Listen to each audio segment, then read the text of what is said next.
Tengan muy buenos días todos, amados hermanos, que Dios les bendiga. Les invito a que abran sus Biblias conmigo en esta mañana. Estamos en el capítulo 13 de Mateo y los versículos que corresponden a esta predicación, hermanos, son del 44 al 52 en este mensaje titulado El reino que lo vale todo. Dice así la bendita palabra del Señor. Además, el reino de los cielos es semejante a un tesoro escondido en un campo, el cual un hombre halla y lo esconde de nuevo, y gozoso por ello va y vende todo lo que tiene y compra aquel campo. También el reino de los cielos es semejante a un mercader que busca buenas perlas, que habiendo hallado una perla preciosa, fue y vendió todo lo que tenía y la compró. Asimismo, el reino de los cielos es semejante a una red que echada en el mar recoge de toda clase de peces, y una vez llena la sacan a la orilla, y sentados recogen lo bueno en cestas y lo malo echan fuera. Así será el fin del siglo. Saldrán los ángeles y apartarán a los malos de entre los justos, y los echarán en el horno de fuego. Allí será el lloro y el crujir de dientes.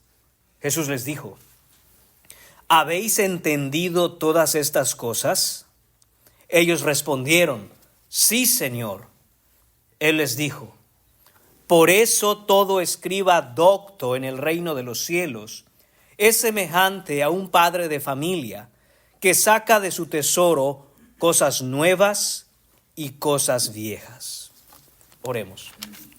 Señor y Padre, damos gracias nuevamente por tu misericordia, por tu compasión, por la gracia que has derramado en pecadores como nosotros, y nos concedes el derecho, Señor, y el privilegio de venir a ti por los méritos de tu Hijo Jesucristo. Señor, venimos en esos méritos pidiéndote que nos perdones, Padre.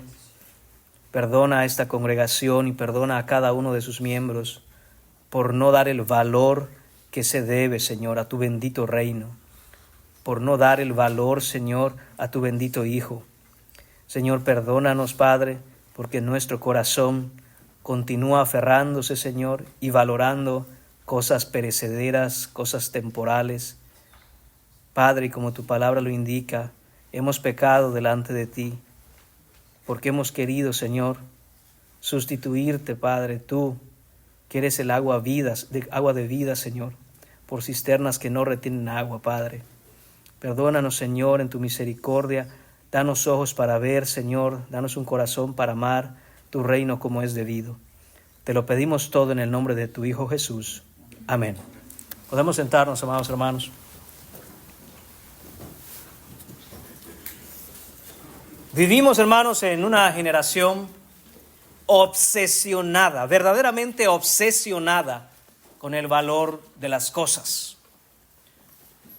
Valoramos el tiempo. Hay un dicho muy popular aquí en los Estados Unidos y en el resto del mundo que dice que el tiempo es dinero. Valoramos el dinero, valoramos la comodidad, valoramos las cosas materiales y valoramos muchas veces un mismo artículo simple y sencillamente porque el marketing que hay en el mundo nos dice que es de determinada marca. Valoramos el estatus que eso nos da. Valoramos los privilegios. Así que la pregunta, hermanos, no es si valoras algo. Estoy seguro que todos aquí valoramos cosas. La pregunta es, ¿qué es lo que más valoras? Como ya hemos visto en domingos pasados, hermanos, el Señor Jesús, aquí en Mateo 13, no está explicando cómo crecer una iglesia. No está explicando cómo mejorar la sociedad. Lo que el Señor Jesús está haciendo es dividir a la humanidad en dos: los que creen en Él y los que no lo hacen.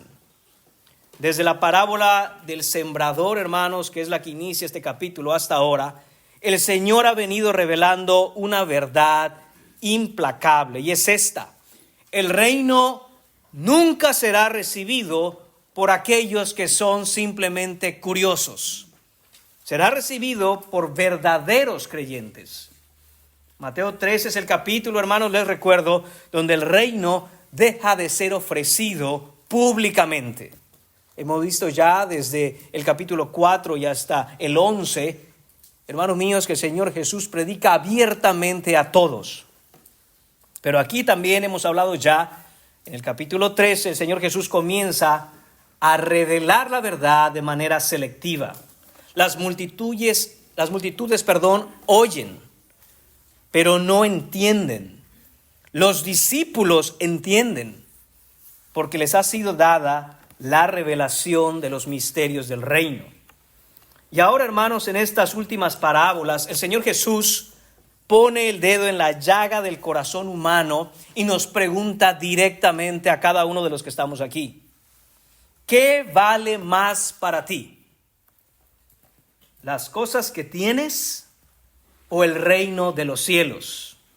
Porque solo aquellos dispuestos a darlo todo por el reino pueden recibirlo. Dividiremos, hermanos, este pasaje en 3 puntos de enseñanza. El primero es la riqueza del reino. Lo encontramos en los versículos 44 a 46. Segundo punto, la recolección del reino. Versículos 47 a 50. Y terminaremos con la responsabilidad del reino.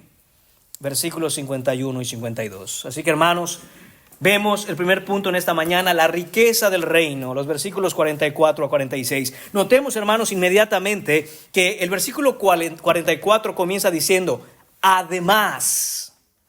El Señor Jesús, hermanos, agrega estas parábolas al grupo de parábolas que ya he estado diciendo.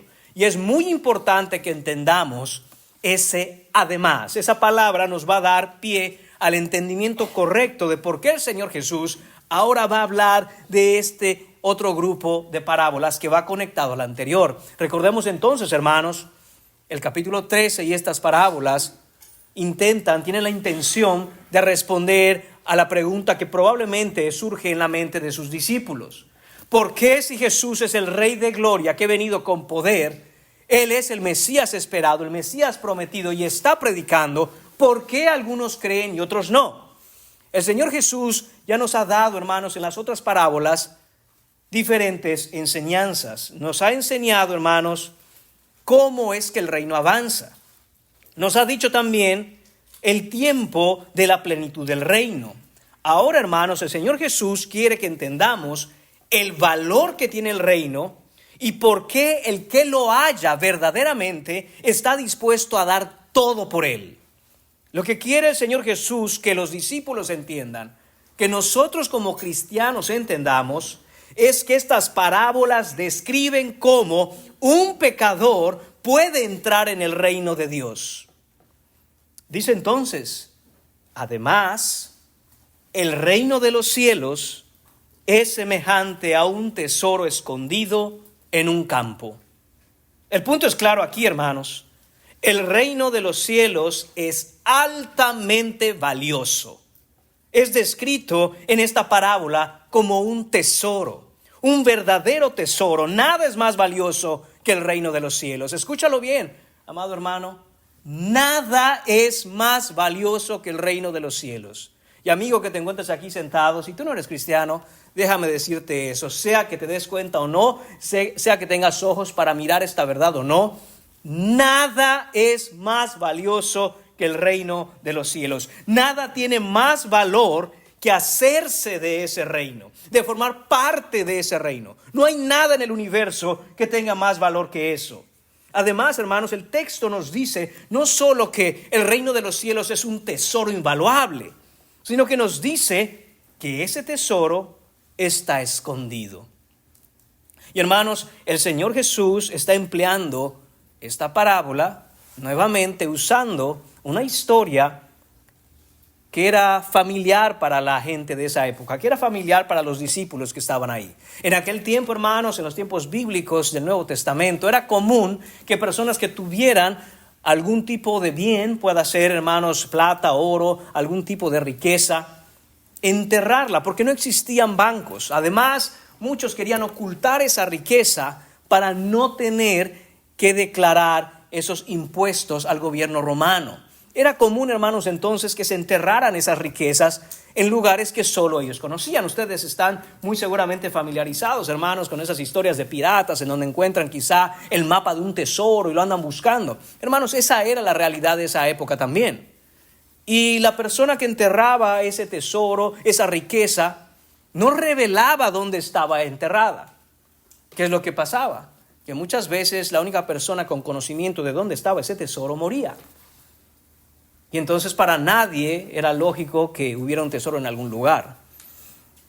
Entonces eso es lo que está diciendo el Señor Jesús, que el reino de los cielos es semejante a eso, un tesoro que está escondido, que está enterrado, es decir, que no es perceptible a simple vista, que existe, que está ahí, que tiene valor, pero no se puede ver con los ojos naturales.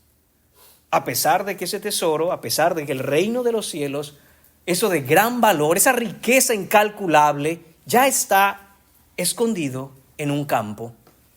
Y recordemos, hermanos, que ese campo es el mundo. Ya nos había dicho Jesús en la otra parábola. Está en el mundo, hermanos, pero no todos pueden ver ese tesoro. Y nos dice que este hombre halla el tesoro. Dice el versículo 44, un tesoro el cual un hombre halla. Note una cosa, esta persona, este hombre, no estaba en busca de este gran tesoro, porque no sabía que existía. Y así ocurre, hermanos, en la mayoría de los casos con el reino de Dios. El hombre no anda buscando este tesoro, no anda en busca de esa riqueza, porque no sabe que existe, porque no tiene ojos para ver dónde está escondido. Pero de pronto, por misericordia y gracia de Dios, se le presenta de frente, lo halla sin haberlo querido encontrar. ¿Y qué es lo que hace este hombre? Dice que lo esconde de nuevo. Al darse cuenta del gran valor de este tesoro, el hombre astuta y sagazmente lo esconde de nuevo ahí donde lo encontró. ¿Y para qué lo hace? Lo hace para comprar el campo porque quiere ese gran tesoro. Nuevamente, hermanos, esto hace referencia a lo que sucedía en esa época. Este hombre pudo haber sido un hombre de campo, un labrador, podría haber sido alguien que trabaja en el campo. Y en ese trabajo en el que está, ocupado en las cosas en las que está, sin pensar en este tesoro, sin pensar en las riquezas que están ahí escondidas, resulta que lo halla. Pero él no puede sacar, hermanos, entonces ese tesoro y llevárselo, porque el campo no es suyo. Entonces, ¿qué es lo que hace? Lo vuelve a enterrar, no le dice a nadie y adquiere el terreno, por lo que el terreno vale, sabiendo que ahí hay un tesoro. Esto, hermanos míos, es lo que hace este hombre. Es astuto, piensa, es inteligente, no es necio. Se da cuenta de que ahí ese gran tesoro puede hacerse de él si compra el campo. Ahora, hermanos, antes de continuar con lo que nos dice la parábola, debemos hacer una pausa y preguntarnos, ¿cuál es el valor de ese tesoro? Hemos dicho ya, hermanos, que es un valor incalculable. Hemos dicho ya, hermanos, que no hay nada más valioso que él. Pero ¿cuál es el verdadero valor de ese tesoro? En otras palabras, ¿de dónde surge o se origina el gran valor del reino de los cielos que este hombre halla? Porque el hombre identifica el valor, pero ¿en dónde se encuentra ese valor? La idea es esta, hermanos. En última instancia, el valor de las cosas surge de la necesidad de ellas. Usted puede valorar muchas cosas, pero no va a valorar más, sino aquello que usted necesita realmente. Déjeme darle un ejemplo. Un vaso de agua no valdrá mucho para nosotros hoy que estamos aquí sentados. Yo he visto, hermanos, no es reprensión, pero lo he visto, que muchas veces salimos después del servicio y hay botellitas de agua aquí y allá. ¿Por qué cree que se le olvida a la persona la botella de agua? Porque el agua que está ahí no vale nada. No está preocupado por ello. Muchas veces ni siquiera se enteran que dejaron la botellita de agua aquí. No tiene ningún valor. Ahora, hermanos, pregúntele a un hombre perdido en el desierto por un par de días, ¿cuál es el valor de un vaso de agua? Ahí cambia la cosa. Cada gota es preciada. ¿Por qué? Porque ese hombre entiende que su vida depende de ese líquido. Porque ese hombre entiende, hermanos, lo gran el gran valor y lo valioso que es el poder beber esa agua. Es decir, hermanos, que el reino de los cielos tiene un gran valor solo en medida en que entendemos la necesidad que tenemos de ello. Si no entendemos eso, hermanos, no vamos a entender qué valor tiene. El punto aquí es que el hombre que halla el tesoro del reino de los cielos lo valora en función de cómo ha entendido su grande necesidad de él. ¿Te das cuenta de que tienes necesidad del reino de los cielos o no? ¿Has entendido que tu vida depende de ese gran tesoro o no?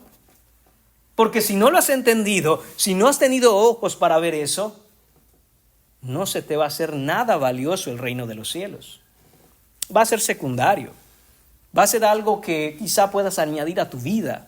Va a ser algo que quizá cuando tengas tiempo puedas hacer. Porque no te das cuenta de que depende completamente toda tu vida de hallar este tesoro. El tesoro, hermanos míos, está ahí. Pero este hombre no lo había hallado. Es decir, que el reino de los cielos está disponible para todo aquel que lo quiera. Ahí está.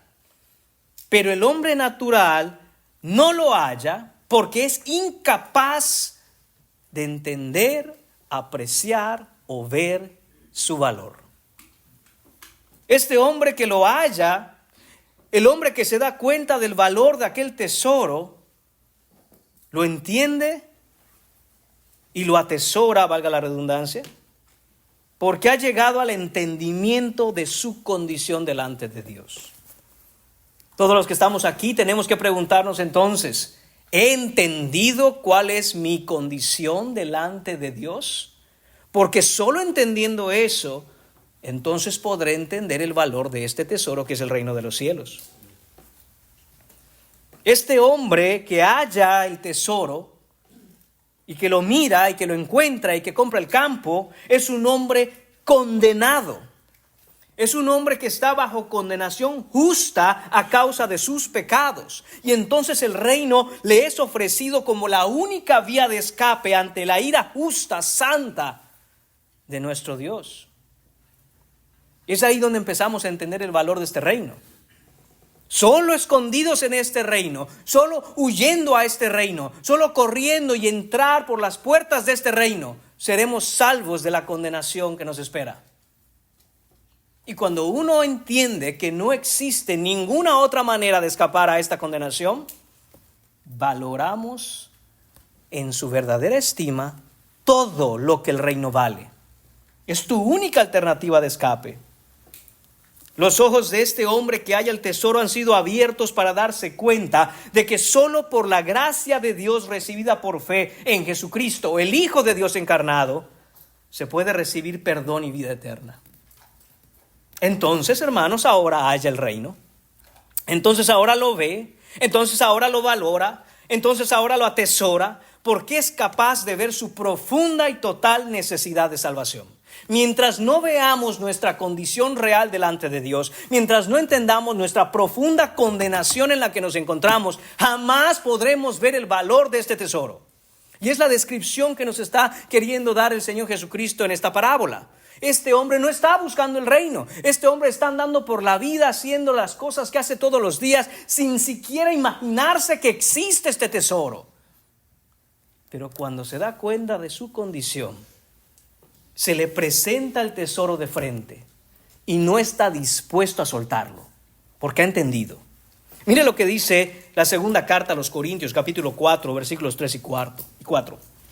Dice el versículo 3: pero si nuestro evangelio está aún encubierto, este es el apóstol Pablo escribiendo, y dice, si nuestro evangelio, si el tesoro del reino de los cielos aún está escondido para algunos, entre los que se pierden está encubierto. Son aquellos que están camino a la condenación, perdidos, los que no pueden ver el valor del reino de los cielos. ¿Y por qué pasa esto, Pablo? Porque esta gente no puede verlo. Note usted que dice el versículo 4, en los cuales el Dios, con D minúscula, el Dios de este siglo, refiriéndose a Satanás, cegó el entendimiento de los incrédulos para que no les resplandezca la luz del evangelio de la gloria de Cristo, el cual es la imagen de Dios. Esta es la razón por la cual un hombre perdido es incapaz de ver el valor del reino de los cielos. Es incapaz de ver, como dice Pablo y nos escribe, el resplandor de la luz del evangelio. La idea aquí, hermanos, es como haber encontrado un cofre del tesoro, abrirlo y hay tal cantidad de riquezas que el resplandor que de ahí sale nos deslumbra. Dice, los incrédulos son incapaces de ver esto. Son incapaces. No lo pueden ver a causa de que Satanás ha cegado los ojos de su entendimiento. No entienden el valor del reino. Hallar el reino, hermanos, y valorarlo significa entonces entender que nuestra única y más profunda necesidad es el perdón de nuestros pecados en Cristo Jesús. Esa es tu mayor necesidad, hermano. No tienes necesidad más grande que esa. Y yo sé que decir esto, hermanos, va en contra de lo natural. Hermano, ¿es más importante el reino que comer? Sí, es más importante. La Biblia nos dice que es más importante. Porque tú con la barriga llena puedes acabar en el infierno. Pero aun si no tuvieras nada que comer y mueres, si tienes el reino de Dios, entonces entras al cielo. Así de importante es esto. No hay una necesidad más grande. Y hermanos, ya es momento de que nosotros hagamos un análisis para poner en su justo lugar la manera en que valoramos las cosas. Porque tú persigues aquello que tu corazón valora. Aquello que crees que es tu máxima necesidad, la atesoras. Y por lo tanto, te mueves a hacer lo que sea que haya que hacer por aquellas cosas que valoras. Pero si tú valoras el reino en su justa medida, si tú puedes ver el valor del reino de los cielos, entonces no habrá pretexto que te detenga para dedicarte y abrazar el reino de Dios. No lo habrá, porque has entendido que es tu máxima necesidad.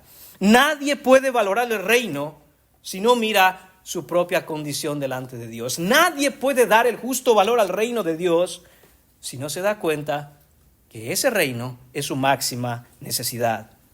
Y continúa el texto diciendo, hermanos, ahí en el versículo 44, y gozoso por ello va y vende todo lo que tiene y compra aquel campo. Este hombre en su astucia, en su inteligencia, esconde ese tesoro, va, hace una oferta por el campo y todo lo que tiene lo da para poder adquirir ese campo. Hermanos, usted sabe esto quizá. No es lo mismo que alguien esté vendiendo algo y tenga necesidad de venderlo y usted va y entonces puede usted regatear el precio con el vendedor. Si el hombre que está vendiendo algo tiene una gran necesidad de deshacerse de lo que tiene, uno puede bajar el precio. Pero este no es el caso aquí. El terreno no está en venta. Intente usted ir y comprarle algo a alguien que no tiene en venta. Hermanos, en ese caso, el vendedor es el que tiene la sartén por el mango. Él puede poner el precio que él quiera. ¿Por qué? Porque él no está vendiendo. Pero si tanto me quieres comprar, entonces él puede ajustar el precio. Porque tú fuiste a preguntar cuánto cuesta. Tú fuiste a preguntar si está en venta. Y lo que vemos, hermanos, es que este hombre da todo lo que tiene. Absolutamente todo. No importa cuál haya sido el precio que el dueño del terreno le pidió. Él no regatea. Él va y dice, todo lo que tengo, no importa lo que yo tenga, lo voy a dar por ese terreno. Probablemente, hermanos, una persona viendo esta transacción, este negocio que se está haciendo, dirían, este hombre está loco. ¿Por un terreno? Probablemente le pidieron mucho y él está dispuesto a darlo todo. ¿Y por qué la gente dice, este hombre está loco? Porque no sabe que el hombre astutamente está comprando no el terreno, el tesoro que está ahí escondido. Para él tiene sentido, porque él ha entendido, porque él sabe, porque él tiene conocimiento que los demás no tienen. Note el énfasis específico que el Señor Jesús hace cuando dice gozoso.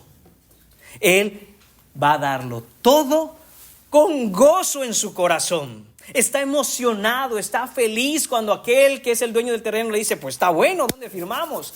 Dame todo lo que tienes y quédate con el terreno. Este hombre está feliz, está gozoso. No está obligado a hacerlo, hermanos. Lo hace gozoso porque esta es la mejor inversión de toda su vida. Lo quiere, lo compra, lo toma, lo hace suyo. ¿Qué es lo que quiere decir para nosotros que hemos encontrado el tesoro del reino de los cielos? Por supuesto, hermanos, significa que debemos darlo todo por el reino, porque entendemos su valor. Pero no solo eso, sino que la evidencia de un corazón genuinamente regenerado se hace notorio en que la persona, al encontrar este tesoro, encuentra también gozo. Lo hace gozosamente, está feliz. No le pesa a este hombre, hermanos, deshacerse de todas sus cosas por comprar el terreno. No le cuesta dejarlo absolutamente todo. Más bien, este hombre está gozoso. Y el cristiano, hermanos, debe estar gozoso de haber encontrado el reino de los cielos. Y debe estar gozoso por todo aquello que ha tenido que dejar para hacerse de este reino. Esa es la evidencia de un hombre, de una mujer que ha encontrado el gran tesoro del reino de los cielos. No está triste, no está frustrado, no está molesto, está gozoso porque ha encontrado el gran tesoro. Un gran tesoro que ni siquiera estaba tratando de encontrar. Él ha hallado esto. Y todo lo ha dejado por él. A un cristiano más bien lo que le frustra, hermano, es que le es imposible dejar cosas que aún lo mantienen limitado al reino temporal del mundo. Eso sí le molesta, eso sí le frustra. Se esfuerza y lucha para quitarse las cadenas que lo atan a lo temporal, aquello que le impide abrazar con plenitud las cosas eternas. Eso sí le molesta al cristiano, eso sí le frustra, eso sí le cansa, eso sí le abate. No dejarlas. Dejarlas es fácil. El problema es cuando uno se siente que está atado a estas cosas y dice, ¿cómo me libro de esto, Señor? Ahí vemos la diferencia, hermanos, entre un verdadero cristiano que verdaderamente ha encontrado el tesoro del reino de los cielos y uno que no. El que no le cuesta, le pesa. ¿Por qué tengo que dejar las cosas? Yo quiero seguir viviendo la vida que llevaba. Yo quiero seguir haciendo lo que hacía. Yo quiero seguir valorando lo que valoraba. Tú no has visto el tesoro que tienes. Y no que tienes en el sentido que ya es tuyo, que tienes enfrente cuando se halla de manera fortuita, digámoslo así. Aquí está el tesoro. Dice, no. Yo lo que quiero es que me dejen en paz, llegar a mi casa y que nadie me moleste. Tú no sabes que el tesoro que tienes enfrente. No lo sabes, no te has dado cuenta. Este gozo, hermanos, es un gozo que va incrementando cada vez que perdemos en el mundo algo para ganar el reino. Sí, hermano, lo escuchaste bien. Ese gozo va incrementando cada vez que perdemos en este mundo algo para ganar el reino. ¿Qué dice el mundo? Mire estos pobres que no tienen nada. Mire esta gente, ¿dónde está su Dios? No, como dicen en mi tierra, no me estés pobreteando. A mí no me duele perder las cosas de este mundo para ganar el reino. No me duele en lo más mínimo, más bien gloria a Dios. Porque Él está cuidando que mi corazón no abrace lo temporal. Y está enseñando a mi corazón a abrazar lo que es eterno, lo que verdaderamente importa. Está enseñando a mi alma a hacerse del reino de los cielos. Eso es lo que pasa con el verdadero cristiano. ¿Cómo es que la pérdida en el mundo, hermanos, se traduce en un gozo en el reino? ¿Cómo es eso? Hermanos, porque el mirar el valor del tesoro produce un amor cada vez más grande por él. Porque cada vez que apreciamos el tesoro, nos enamoramos más de ese tesoro que ahora tenemos. Cuando una persona, hermanos, está en la fe, ha venido a Cristo Jesús y no está constantemente mirando ese tesoro, está en un alto riesgo de querer volver a valorar en su corazón las cosas que tenía en este mundo caído. porque somos rápidos para olvidar. Tenemos que estar constantemente viendo el gran tesoro que tenemos en la salvación que el Señor nos ha dado. Tenemos que recordar constantemente la condición en la que estábamos y de dónde nos ha sacado el Señor para venir a estar en el reino. Eso es constante, eso es siempre, o corremos ese riesgo. Y empezamos, hermanos míos, entonces, a mirar ese tesoro y atención, y a tener un amor cada vez más grande por él. ¿Y por qué eso es importante? Hermanos, porque el amor hace que toda acción salga del terreno del sacrificio y se convierta en un privilegio que produce gozo. Sin amor, todo lo que hagas será una carga. Todo será una carga, porque no amas lo que haces. Hay personas que aman muchas cosas en el mundo, eso lo sabemos, pero déjame poner un ejemplo. ¿A qué me refiero? Que el amor hace que toda acción salga del terreno del sacrificio y se convierta entonces esa acción en algo que produce gozo, un privilegio de hecho. Hermanos, pensemos en un fanático deportivo. Pues usted no lo sabía, los deportes son el gran ídolo de la cultura moderna. Son un gran ídolo.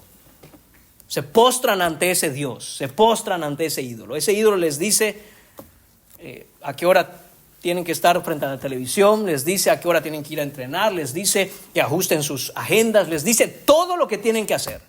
Y el que es fanático de algún deporte lo hace, porque es su ídolo.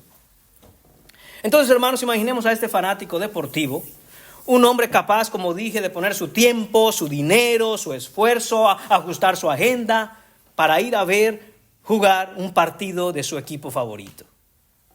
O tal vez la selección de su país. No, es que llegó la selección y ponga usted el país de que usted sea, que llegó a Houston y hay que hacerle porque hay que ver cómo llegar a ver ese partido. No le importa, hermanos, endeudarse, si hay que hacerlo, para comprar el boleto de entrada al partido. No le duele, hermanos. La verdad, no le duele. No lo ves ahí sufriendo y, ni modos, pues hay que serle fiel al equipo, ni modos, qué duro es esto, pero no, pues es en mi país, tengo que ser un buen patriota y pues hay que hacerlo aunque nos endeudemos, pero pues ahí veremos cómo salir. No, hermanos, lo hace feliz, contento, emocionado. Para él no es doloroso ni es un sacrificio, lo hace con gozo. ¿Por qué? Porque su gozo viene de aquello que ama. Y como lo ama, está gozoso de poder hacer eso. O pensemos en una jovencita, hermanos, que puede hacer fila y esperar horas y horas para entrar al concierto de su cantante favorito. Quizá hasta pudiera pasar la noche fuera del lugar del evento con tal de ser de las primeras en entrar. Ninguna de las incomodidades que todo eso representa, hermanos, le son una carga o una molestia. Por el contrario, es un gozo. Y hay gran emoción por lo que está haciendo, porque ama lo que ama. Así, hermanos, el que entiende el valor del reino de Dios y ama al Señor Jesús, el Rey de este reino, abandonarlo todo por ganar a Cristo no es una carga, no es una tristeza, es un gozo. Pero ¿qué gozo es? ¿Por qué? Porque el amor ha hecho que aquella acción, cualquiera que sea, que pudiera representar un sacrificio tan difícil, se convierta en un privilegio que es gozoso. Analiza tu corazón y mira si las cosas del reino te son una pesada carga. Porque si así es, el problema viene porque no estás amando al Rey de este reino, porque no has apreciado el tesoro que es el reino de los cielos, porque no has tenido ojos para ver tu condición delante de Dios. Pero cuando ves tu condición, aprecias el tesoro y entonces dejarlo todo no representa ningún problema porque tienes amor por el Rey que te salvó.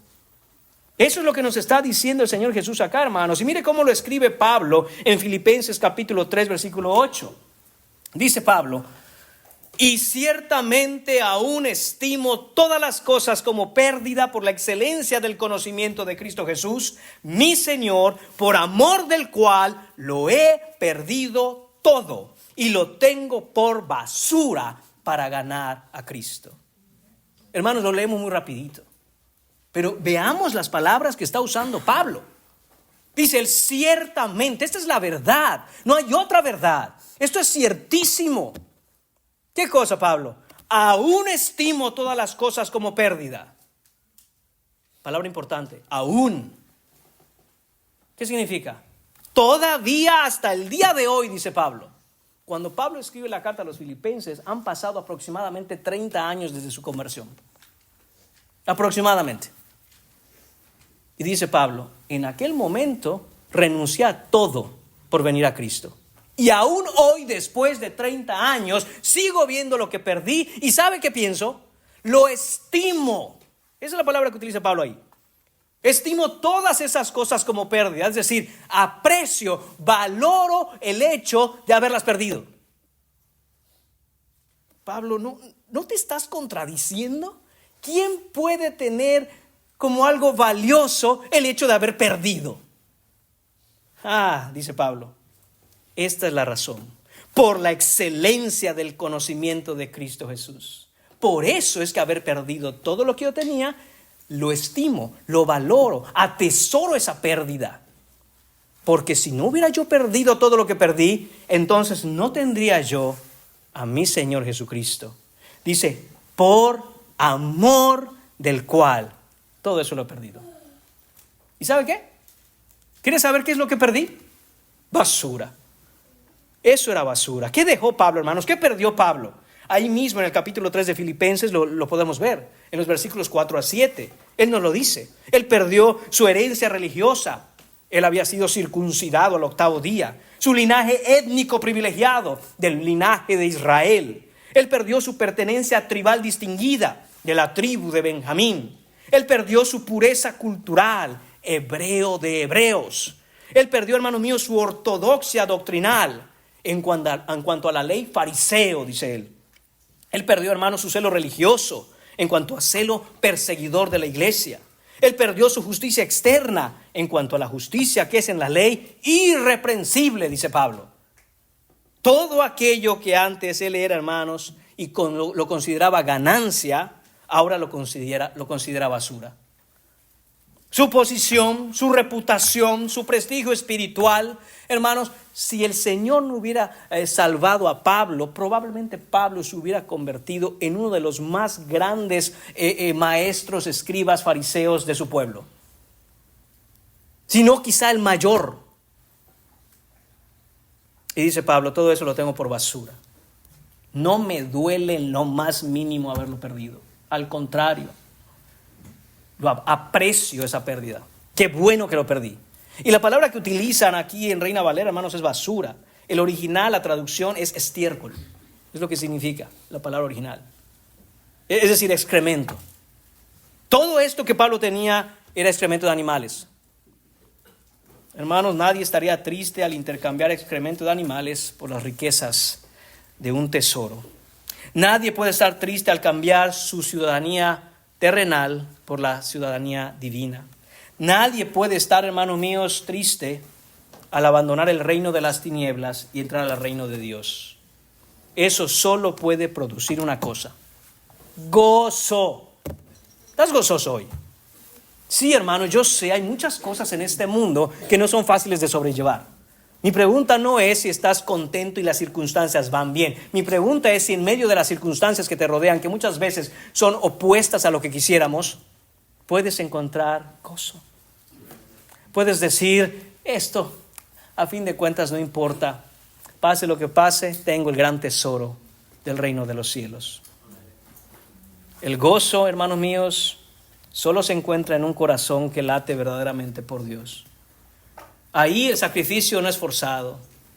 Ahí, hermanos míos, la pérdida no es lamentable, sino como Pablo dice, la estimo verdaderamente. Nadie jamás, hermanos, se arrepentirá de perder basura cuando ha encontrado gloria. Ahora, hermanos, por otro lado, también tenemos esta historia del mercader que busca buenas perlas. Básicamente la idea es la misma, hermanos. Si usted lee las dos historias, básicamente es lo mismo. Se está hablando de lo mismo. Dice el versículo 45, también el reino de los cielos es semejante a un mercader que busca buenas perlas, que habiendo hallado una perla preciosa, fue y vendió todo lo que tenía y la compró. En este caso, hermanos, la diferencia es que este hombre es un mercader. Este no es un hombre de campo. Este es un mercader quizá importante. Es un hombre quizá estudiado. Es un hombre de negocios. Es un hombre que posee mucho. Y él está buscando las perlas valiosas. A diferencia del otro hombre que no la estaba buscando, se topa con él, la halla. Este hombre sí está buscando. Este hombre ha estado buscando cosas valiosas en la vida. Así ocurre también a algunos hermanos míos en el día de hoy. Están buscando lo que es valioso en la vida. Se dan cuenta de que hay cosas que son verdaderamente valiosas y quiere encontrarlas, quiere buscarlas. Están buscando constantemente, tratando de encontrar. No se conforman con lo que el mundo ofrece. No se conforman con las cosas superficiales de este mundo caído.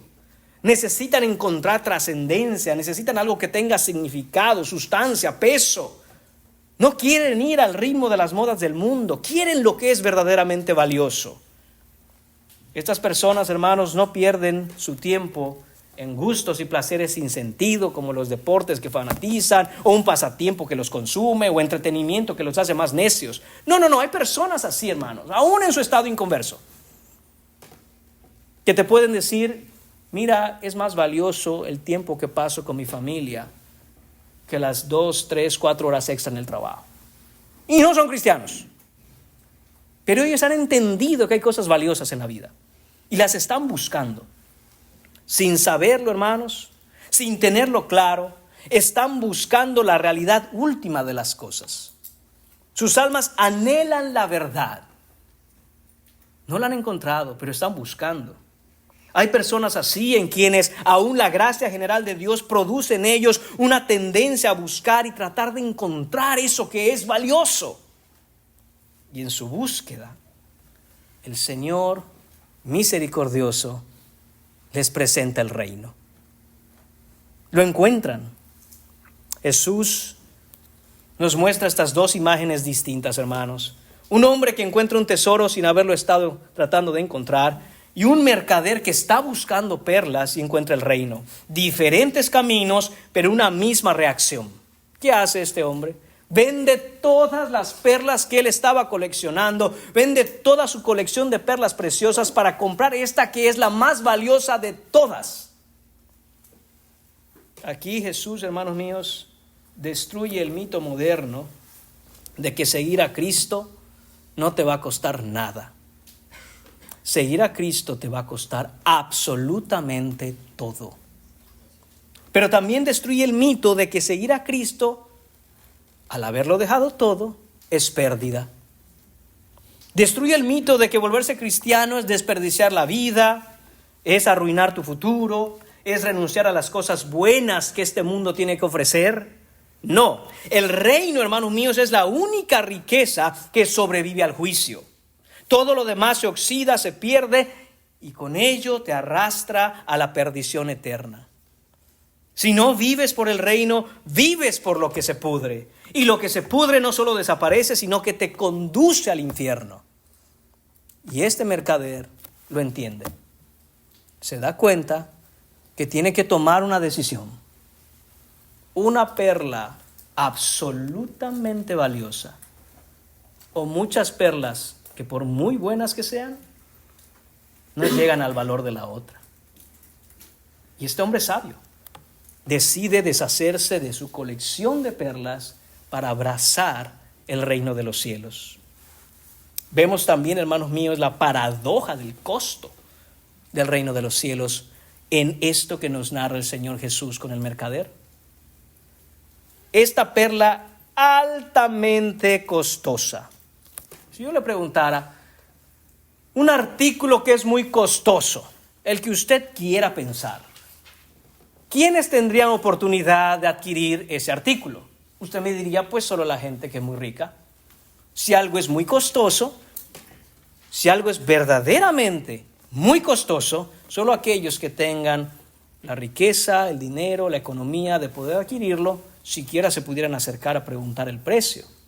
Alguien que sabe que no tiene nada, no se metería a la agencia automovilística de unos BMW del año preguntando el precio, porque sabe que no lo puede comprar. Sin embargo, hermanos, aquí alguien ha narrado esta historia de la siguiente manera. Ahí está la perla que se está vendiendo y entra un hombre y dice, ¿cuánto cuesta la perla? Y le responden, es altamente costosa. Es un costo sin igual. Nunca ha habido en el mundo algo que cueste más que esta perla. Y dice el hombre, entonces no tengo nada que hacer aquí. Yo no tengo mucho. No, espere. No he terminado de decirle. Aunque es esta perla, el artículo más costoso que puede existir, todos son capaces de comprarla. Y ahí está la paradoja del reino, hermanos. ¿Cómo? Sí, esta perla que es altamente costosa, el costo de esta perla supera todo lo que hay en el mundo y sin embargo, todos son capaces de comprarla. ¿Cómo así? Dice el hombre. El costo de esta perla es todo lo que tienes. No importa si sea mucho, no importa si sea poco. Si me das todo lo que tienes, la perla es tuya. Ser cristiano, hermano, nos cuesta todo. Pero al darlo todo, tenemos la perla más valiosa. Y es de aquí, hermanos, que el Señor nos dice, ay de los ricos. Qué difícil es para ellos entrar en el reino de los cielos. ¿Por qué? Porque ese es el costo que hay que pagar por la perla de gran precio. Aquel que tiene poco o aquel que no tiene casi nada, hermanos, qué sencillo es abandonar ese poquito que uno tiene para seguir el reino. Pero aquellos que han amasado riqueza y tienen fortuna en este mundo, cuando ven la perla de gran precio y les dicen, dámelo todo, absolutamente todo lo que tienes por la perla. No me diga eso. Pues es que esa es la respuesta. ¿Cuánto cuesta la perla? Cuesta todo lo que tienes. Cuesta absolutamente todo lo que tienes. Todo. Tu trabajo, tu economía, la ropa que llevas puesta, tu casa, tu carro, tu cuenta en el banco, los zapatos que llevas, hasta el hueco del calcetín que tienes puesto. Dalo por el reino de Dios. Hermanos míos, esto ya no es un misterio entonces. El Señor lo ha revelado y lo ha hecho en múltiples ocasiones. Más comodidad, más posesiones, más economía, más prestigio, más recursos, más posición, más dinero en la cuenta del banco, más dificultad para soltarlo todo y vivir a la manera de Cristo. Y nuevamente, hermanos, tenemos que poner el foco sobre nuestro corazón y que la luz del Evangelio nos muestre qué hay en él. ¿Qué te está impidiendo el poder abrazar con las dos manos el reino de los cielos? Porque hay quienes están así. Quieren abrazar a Jesús con un brazo y agarrar el carro con el otro, la casa con el otro, el trabajo con el otro. Su dependencia está también por si acaso. ¿Por si acaso qué? ¿Me estás diciendo que es posible que Jesús falle? ¿Que no puedes poner, como se dice, todos los huevos en una canasta? Ponlos todos, porque Cristo no falla. Pero aquel que no ha confiado verdaderamente en el Señor, le dice, sí confío en ti, pero por si acaso, con la otra quiero abrazar algo más. No vaya a ser, Señor, que algo pase y pues por lo menos tengo esto. Hermanos, aquí aprendemos que el reino que no cuesta nada no es el reino de Dios. Esto nos enseña, hermanos míos, que para poder abrazar el reino no podemos tener nada entre los brazos. Tenemos que estar dispuestos a abandonarlo todo. No somos salvos, hermanos míos, por el precio que pagamos, pero el reino siempre tiene un costo y es el de soltar lo que traías contigo. El problema, hermanos, con nosotros no es que Cristo demande demasiado, porque muchos han dicho eso. Es que Cristo exige mucho. No, ese no es el problema. El problema no es que Cristo exija mucho. El problema es que, de nuevo, amamos muy poco su gloria. Mientras no amemos su gloria en la medida que es debido, cada cosa que el Señor nos pida nos resultará difícil, mucho, muy exigente. No se puede, no tengo tiempo, es que entiéndame. El problema, hermanos, de nuevo, es un corazón, es nuestro corazón. ¿Qué tipo de fe hay en ese corazón? Porque la verdadera fe nunca negocia términos con el rey de este reino. Nunca regatea el precio. Punto número 2 en esta mañana, hermanos. La recolección del reino. Versículos 47 a 50. Asimismo, dice el versículo 47, el reino de los cielos es semejante a una red que echada en el mar recoge de toda clase de peces y una vez llena la sacan a la orilla y sentados recogen lo bueno en cestas y lo malo echan fuera. Así será el fin del siglo. Saldrán los ángeles y apartarán a los malos de entre los justos y los echarán en el horno de fuego. Allí será el lloro y el crujir de dientes.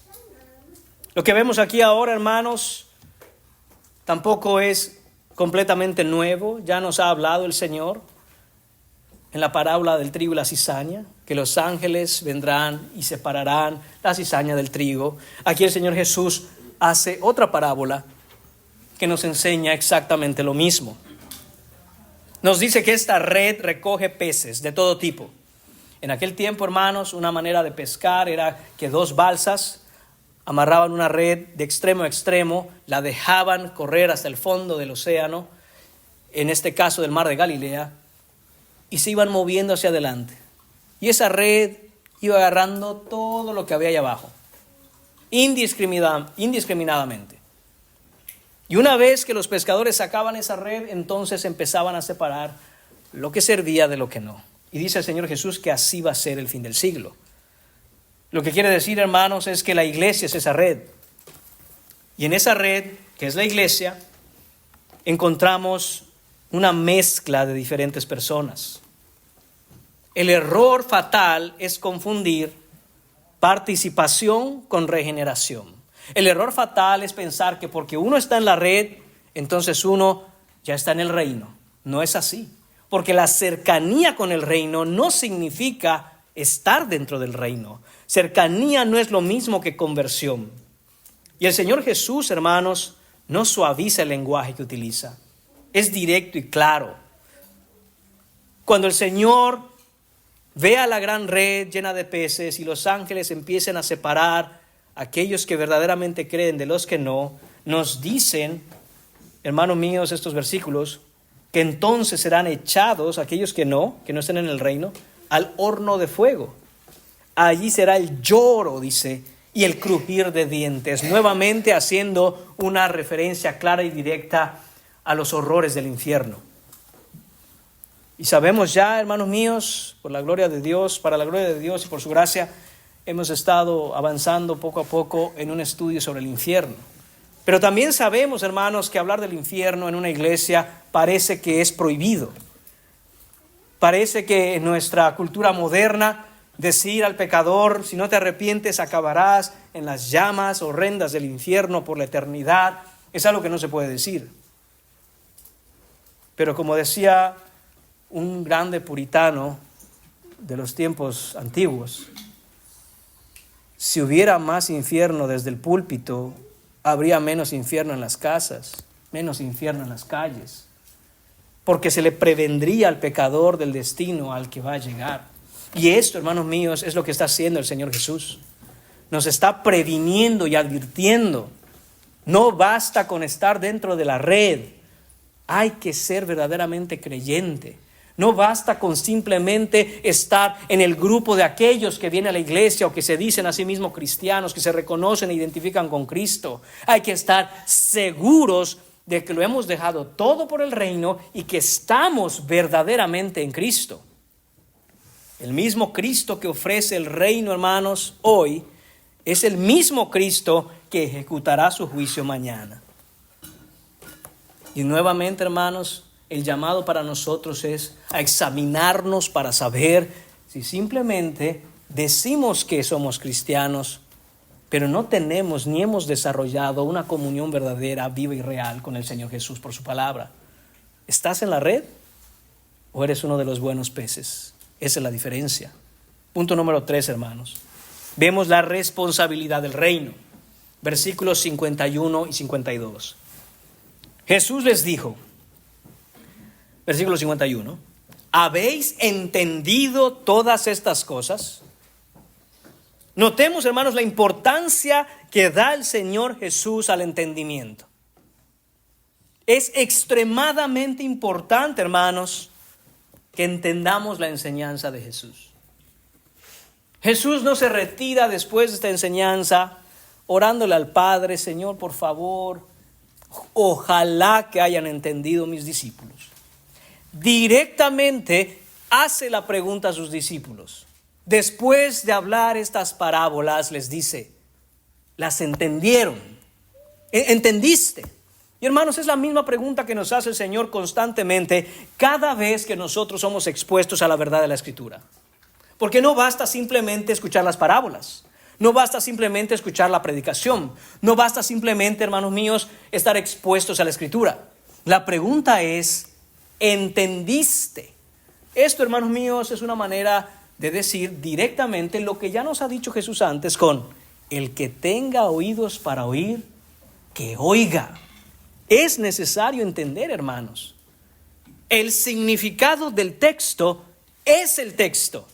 Mientras no tengamos el significado del texto bien claro y bien entendido, hermanos, solo pasamos los ojos sobre tinta negra impresa en papel blanco. Es como haber leído cualquier otra cosa. Es como aquellos que se sientan, hermanos míos, a desayunar y empiezan a leer todo lo que dice la caja de cereal. ¿Qué cambio puede producir eso? El Señor Jesús, de nuevo, hace un énfasis claro en el entendimiento, en la comprensión, lo que quiere decir en la interiorización de la verdad a través de la razón. Hemos dicho eso muchas veces, hermanos. No basta con tener conocimiento en la cabeza. Pero, hermanos, para que llegue al corazón, primero tiene que pasar por la mente. No puede llegar al corazón, hermanos, sin antes nosotros no meditar en la Escritura. No puede pasar, hermanos míos, esa enseñanza, esa verdad a nuestra alma sin primero, hermanos míos, pasar primero por la cabeza. Que llegue a la cabeza solamente no sirve de nada. Pero si no pasa por ahí, no puede llegar al corazón. Por eso, hermanos, es que es altamente importante que entendamos lo que estamos leyendo. Hay personas, hermanos, que escuchan una enseñanza. Y usted lo sabe. Y lo primero que hacen es: esto es para ti, esto es para usted. Ya le dijeron que haga. Esa es la manera incorrecta de entender la enseñanza bíblica. La enseñanza bíblica siempre va a tratar primariamente con tu corazón, no con el de tus hermanos. No con el de tu cónyuge, no con el de tus hijos, con el tuyo. Si tú escuchas enseñanza, miras enseñanza, estudias la Escritura y lo primero que haces es decir: ya ven, háganle, la entendiste mal. Estás en un error. Y Jesús te pregunta: ¿verdaderamente entendiste de qué se trataba esto? Se trataba de que tú lo hicieras, no exigirle a los demás que se pongan a hacerlo para ti. Es que tú lo hagas. Es como aquel hombre que escucha la enseñanza en donde dice en Efesios capítulo 5 que las casadas deben estar sujetas a sus maridos. Y en su mente ese hombre escucha: que dice el Señor que yo someta a mi mujer. No, esa no es la enseñanza. Y luego vienen y se quejan y le dicen al pastor: es que mi mujer no se me sujeta. ¿Y dónde aprendiste eso? Pues en la enseñanza que se dio. Ahí en Efesios lo dice. No. Ahí dice que la mujer casada, ella voluntariamente debe buscar sujetarse en respeto a su marido. No que tú, varón, vayas y la sometas para que te respete. Esa no es la enseñanza.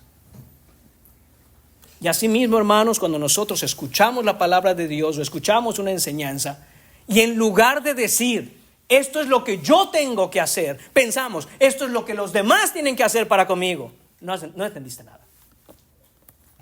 No entendiste nada. Viste la enseñanza con las patas para arriba. Repito, lo que desea el Señor, la intención de la Escritura es tratar con tu corazón primero. Y que si los demás no hacen, cuenta darán al Señor. Porque el Señor también está tratando con sus corazones. Y esto es lo que les pregunta entonces el Señor Jesús a sus discípulos. ¿Están entendiendo esto? ¿Lo estás entendiendo bien? Asegúrate de estar entendiendo bien la enseñanza.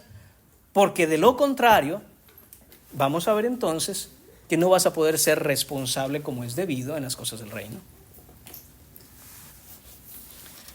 Después, hermanos míos, de haber preguntado al Señor Jesús, ¿has entendido estas cosas? Estas cosas son las parábolas, obviamente. Y ellos respondieron, sí, Señor. Y esta es la responsabilidad, hermanos, de cada discípulo del Señor Jesús. Entender correctamente lo que se está enseñando. Entender correctamente la palabra de Dios. Él les dijo, por eso, por eso, hermanos, nos lleva a la conclusión lógica de las parábolas del reino. El Señor Jesús no inicia algo nuevo aquí, sino que concluye y nos lleva al cierre de la enseñanza. Este versículo, hermanos, es entonces el resultado inevitable de haber entendido las parábolas. La comprensión espiritual, hermanos, siempre debe producir una responsabilidad en el reino. Escuche eso de nuevo. La comprensión espiritual siempre debe producir una responsabilidad en el reino. Dicho de otro modo, en la Escritura, hermanos, a mayor revelación siempre va a implicar mayor responsabilidad. Es que yo ya entendí mucho. ¡Qué bueno! Porque entonces tienes más responsabilidad que todos nosotros. Eso no exime al que no ha entendido. Tiene que crecer también. Pero lo que sí nos está diciendo el Señor es que no basta entonces simplemente con entender. ¿Ya entendieron? Sí. Bueno, no solo es entender. El siguiente paso ahora es, hay que poner en acción. Hay una responsabilidad de acuerdo al conocimiento que el Señor ha revelado a tu corazón. Entonces debes hacer algo. Mire cómo lo dice el Señor. Sigo en el versículo 52. Todo escriba docto en el reino de los cielos, empieza a decir. ¿Qué es esto, hermanos? Bueno, en el judaísmo del siglo I, el escriba era el guardián de la ley, el intérprete del Antiguo Testamento, la autoridad religiosa que conocía la palabra de Dios. Y ahora el Señor Jesús reclama ese título. Ahora redefine eso y lo usa para referirse a los suyos, a sus discípulos. Entonces tenemos que visualizar esto, hermanos.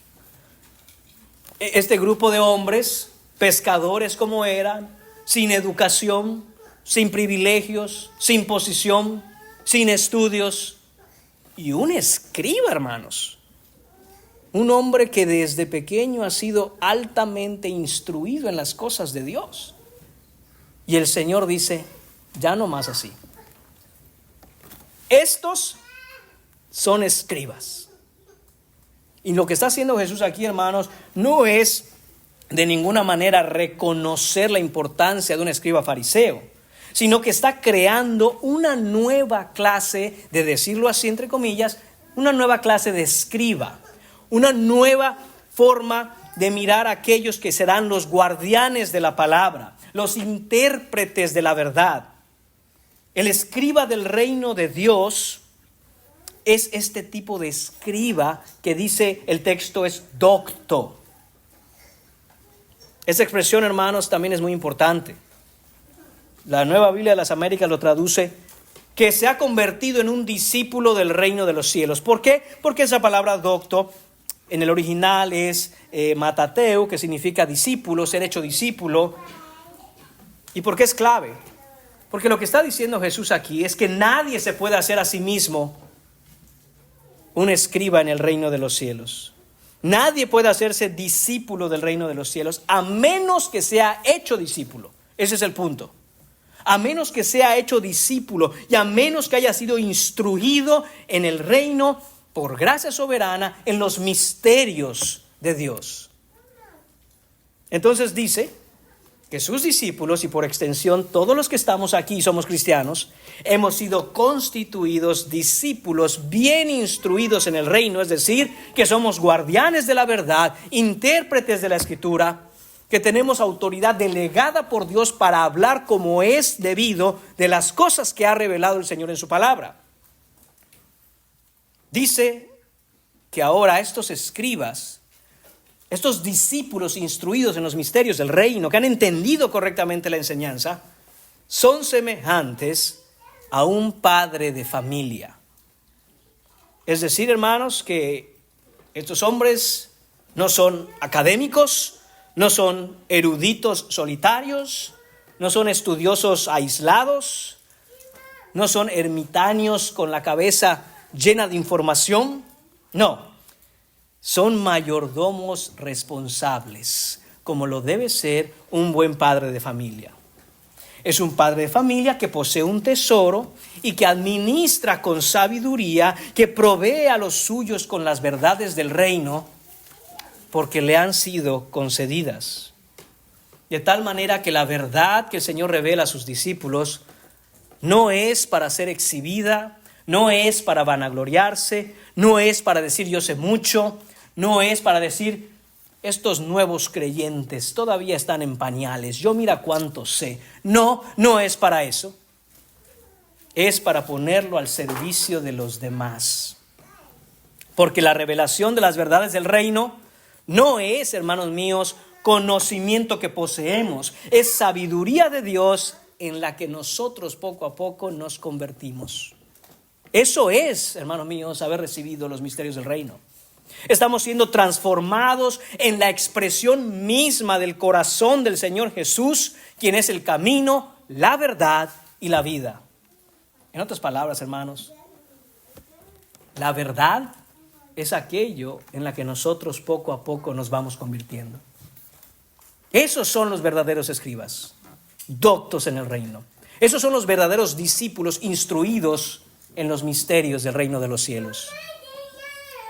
Aquí se destruye la idea de un teólogo, hermanos, como un mero intelectual, un letrado, lleno de conocimiento. No, dice el Señor, es como un padre de familia, que es cercano, que ama, que cuida, que guía, que protege y que provee y nutre a los suyos con las verdades del reino. Aquellos que han recibido la verdad del reino ahora se presentan llenos de gracia como un padre que desea lo mejor para sus hijos. Y eso es lo que tenemos que considerar cada uno de nosotros, hermanos, en tanto vamos creciendo en el conocimiento de la palabra. Si solo tenemos conocimiento de la palabra para afilar ese conocimiento y andarle cortando la cabeza a los demás, nuevamente no hemos entendido las verdades del reino. Es como un padre de familia, y obviamente pudiéramos decir también para nuestras hermanas, ¿verdad? Como una madre amorosa de familia, que cuida lo que es suyo, que cuida a sus hijos, que los provee, que busca lo mejor para ellos. Y eso es suministrándoles, nutriendo a su familia con las verdades de la palabra. Y es que este escriba docto, hermanos, este discípulo instruido en las verdades del reino de Dios, dice el versículo, y con esto concluimos, que saca de su tesoro, esto es el tesoro de su corazón, cosas nuevas y cosas viejas. Entonces, hermanos, el verdadero discípulo no solo recibe la verdad, sino que la aprende a administrar fielmente y ahora tiene verdades antiguas como verdades nuevas. Esto es, hermanos míos, el entendimiento de la ley en el Antiguo Testamento y el Evangelio en el Nuevo Testamento. Esto es, hermanos míos, las promesas que tienen su cumplimiento en Jesucristo. Esto es, hermanos míos, antiguo pacto iluminado por la luz del nuevo pacto con Cristo. Esto es el entendimiento del consejo completo de la revelación de Dios. Esto es, hermanos míos, que Dios no se ha guardado nada para que nosotros lo conozcamos en su plenitud.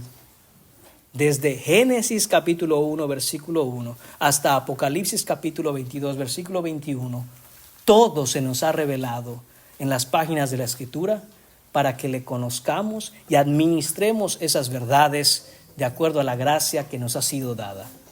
Eso es lo que está diciendo el Señor Jesús. El reino no produce, hermanos, coleccionistas de información, sino mayordomos sabios que tratan la revelación divina como es, un tesoro que hay que saber administrar. En segunda carta a Timoteo, Pablo se despide de su hijo en la fe. En el capítulo 4, versículos 7 y 8, Pablo básicamente se está despidiendo de su amado hijo Timoteo. Le dice: Timoteo, he peleado la buena batalla, he acabado la carrera, he guardado la fe. Pablo está encarcelado en Roma y ya sabe que le van a cortar la cabeza. El versículo 8 dice: por lo demás, me está guardada la corona de justicia, la cual me dará el Señor, juez justo, en aquel día, y no solo a mí, sino también a todos los que aman su venida. Se está despidiendo Timoteo. ¿Cuál es el encargo más grande que le hace Pablo a Timoteo en esta carta? Es su hijo amado. Pablo entendió que él es ese escriba docto en las cosas del reino, que administra bien, y ahora quiere dar esa enseñanza a su hijo en la fe, Timoteo.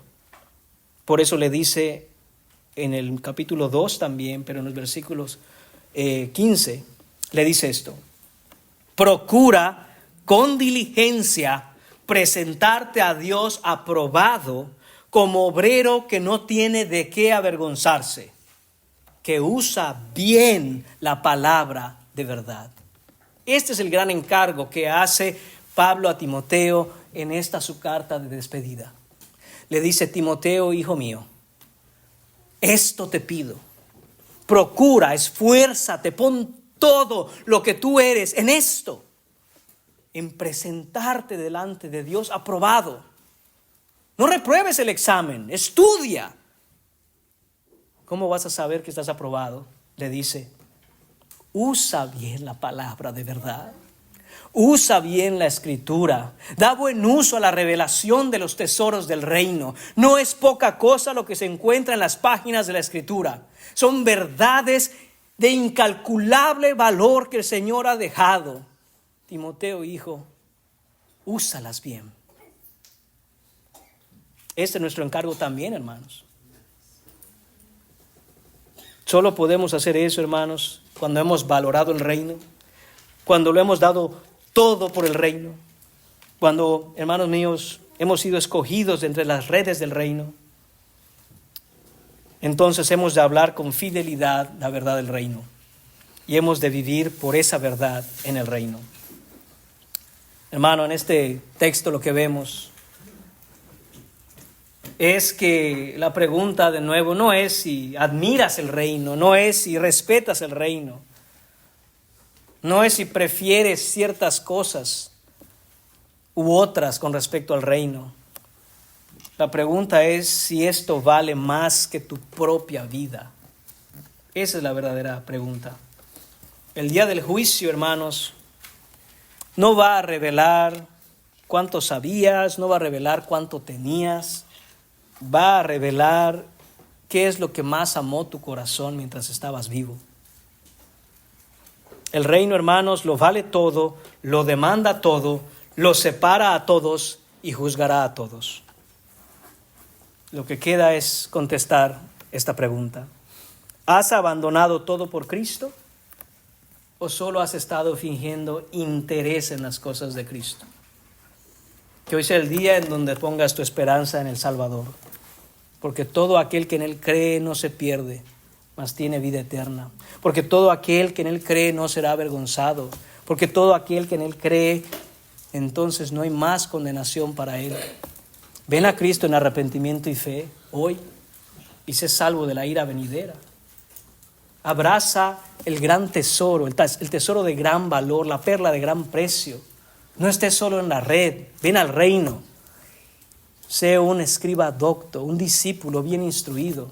crece y administra las verdades de Dios con amor para los demás y para que tu corazón sea transformado en la verdad que es Cristo Jesús. Oremos.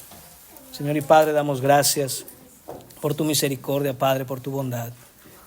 Señor mío, te pedimos que esta verdad, Señor Padre, transforme nuestros corazones. Y nuevamente pedimos, Señor, perdón. Perdona a tu iglesia, Señor. Perdona a esta iglesia. Perdónanos a cada uno de los que somos miembros de esta iglesia. Perdona a todos aquellos que vienen a esta iglesia, Señor, y no han valorado el reino como es debido.